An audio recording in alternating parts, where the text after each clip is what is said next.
Goeiemôre en weer eens baie welkom hier saam met ons en dankie vir jou tyd saam hierdie week en net hoe jy saam met ons hierdie pad stap is regtig 'n voorreg dat jy dit saam met ons doen. En ek hoop en ek glo vertrou dat hierdie boodskap van die berg na die bo vertrek en om in te beweeg, daai klip gooi verder te gaan saam met Jesus, vir jou sin maak, vir jou uitnooi, jou challenge en jou honger maak vir meer van die Here.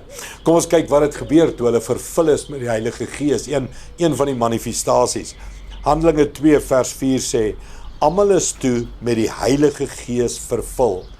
En soos die Gees vir hulle die vermoë gegee het hulle in ander tale begin praat. 'n Bonatuurlike iets gebeur. En ek dink ons was mens kort dit, as ek daai woorde kan sê. Ons kort daai seël op ons redding, soos wat Korinte sê die Heilige Gees sal wees. Wat beteken 'n seël? Dis 'n vasmaak. Dis 'n uiterlike teken van wat binne in 'n koevert is. In die ou dae het hulle mos 'n seël op 'n brief gesit en dan die koning of iemand met sy ring, daai was wat gesmelt is, geseël. En dit sê iets van wat is aan die binnekant.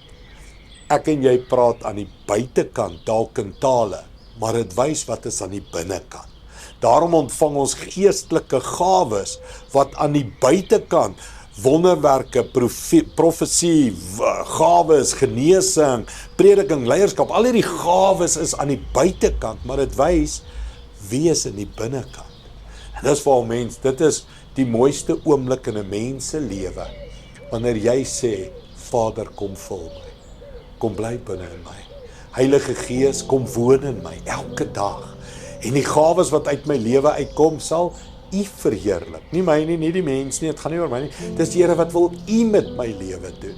Gebruik my, Here. So, wil jy nie sê, Here, wat is my uiterlike seël op my redding? Hierdie mense het gawes gekry van tale en daar's baie tale, baie gawes in die Bybel. Maar het jy 'n uiterlike seël op jou redding?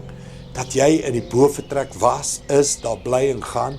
So vra vir die Here, wat is my uiterlike seël op my redding? Kom ons bid saam. Hemelse Vader, dankie vir die seël op ons redding. Hierdie persone is gevul met die Heilige Gees en hulle het almal in tale begin praat. En vandag sien ons soveel gawes wat deur die liggaam van Christus beweeg. Ons sien wonderwerke, Here, ons sien geloofwerke, ons sien profetiese wyse werke, Here, ons kan soveel gawes raak sien. En nou bid ons, Here, wys my gawe. Wys my wat kan ek, wat moet ek vir U koninkryk doen, Here. Vul my met U Gees, Here, sodat ek meer U verteenwoordig, U wat binne in my is, laat dit aan die buitekant manifesteer.